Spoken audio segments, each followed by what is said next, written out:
agora nós vamos explorar um pouco mais sobre outras tarefas que casam com esse caso de uso que nós estamos trabalhando aqui no dashboard, especificamente quando nós falamos do processo de formulário ali, onde foi comentado a respeito de processos que rodam em background. E aí eu vou mostrar para vocês um pouco desses processos que podem rodar em background, que nós utilizamos aqui dentro do Gaio como exemplo para vocês. Então, nós temos cerca de alguns processos aqui, né? 3 processos que são dados diretamente pelo formulário. Então, esse processo de insert, de delete e o de update. E aí, nesse processo aqui da inserção de linha, o usuário ele está dando um comando onde ele coloca a inserção daquela informação. Então, nesse caso específico, nesse contexto, ele está inserindo informações de produto por meio de um formulário. Então, para mostrar para vocês aqui como que ficaria, né? Como que na verdade, o registro. Ele tem aqui o registro do produto. E esse registro do produto, ele é uma janela suspensa que abre em um dos outros dashes. Então, quando o usuário ele vem, cadastra o nome, coloca uma categoria, um preço e cria uma tag, ele faz com que esse produto seja registrado. E aí, esse formulário que está aqui dentro dessa janela suspensa, que a gente utilizou, ele está rodando em background aquele processo de inserção. E o que aquele processo de inserção faz? Ele, utilizando uma tarefa de inserção, então eu posso criar aqui, né, uma inserção de linha. Utilizando a tarefa de inserção, ele está capturando a informação que o usuário está criando. Ele está lá colocando o formulário, capturando por meio do formulário e inserindo aquela base de produtos.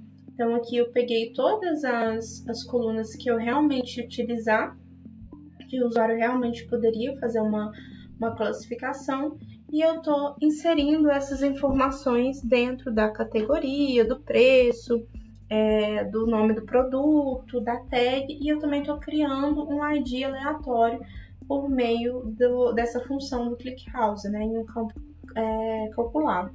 Então, depois que eu faço isso, que eu inseri lá, o produto é inserido direto na minha base. Então, vamos simular.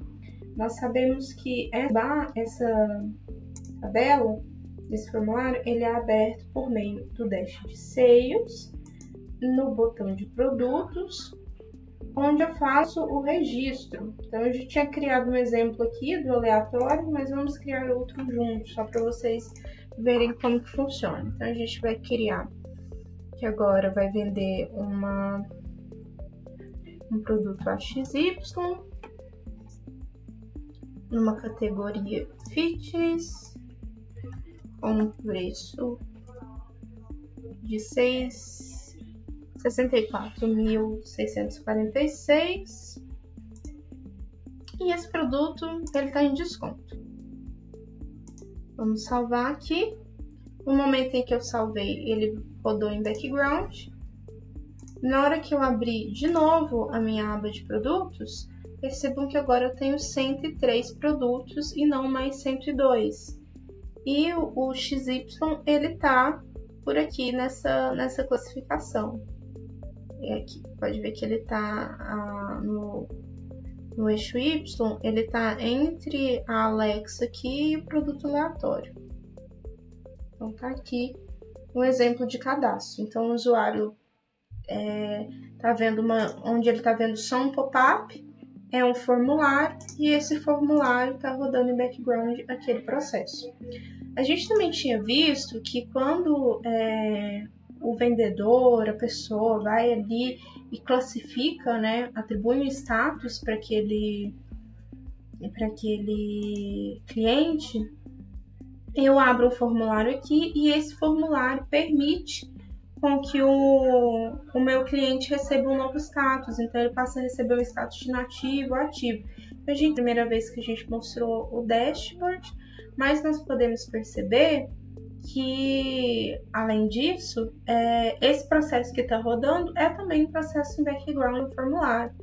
Então, eu estou fazendo, por exemplo, o processo de update da minha coluna de status da distribuição de clientes que eu tenho, né? Então, eu tenho clientes que já estão distribuídos e aí eu estou fazendo um update naquela informação. Então, eu criei também, igual a de inserção, uma tarefa atualização, uma tarefa update, e eu selecionei a coluna que eu quero que essa informação seja atualizada, capturando o parâmetro, quando coloquei uma condição, quando o Customer ID é igual ao update Customer ID. E essa informação está sendo captada dentro do relatório. E aí, quando eu atualizo, ele vai rodar, vai capturar aqui aquele Customer ID, e esse Customer ID ele vai entrar para uma base de inativos, porque eu estou mudando o status dele. Ou eu mudo para ativo ou eu mudo para inativo.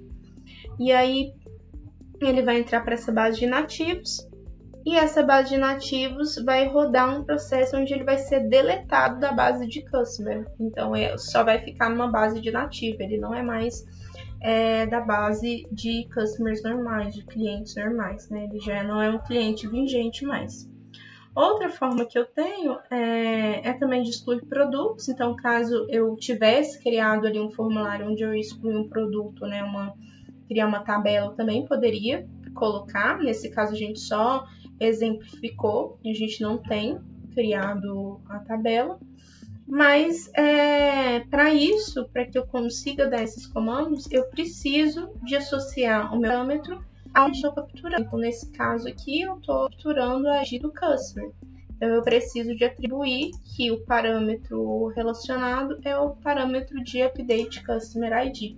Assim, quando eu clicar aqui no formulário e mudar o status, ele vai capturar só essa linha e não as linhas de baixo. E ele também respeitar a condicional que está dentro da minha tarefa update. Então, essa é uma maneira que a gente tem de utilizar algumas tarefas de ETL, e assim a gente conseguir permitir com que o usuário final ele faça algumas tarefas específicas, algumas atribuições específicas. Então é isso, eu espero que vocês tenham entendido. Caso vocês tenham dúvida, entre em contato conosco, deixe a sua dúvida para que nós possamos atender.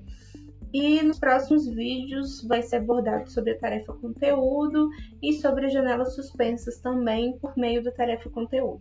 Espero que vocês tenham gostado e até a próxima.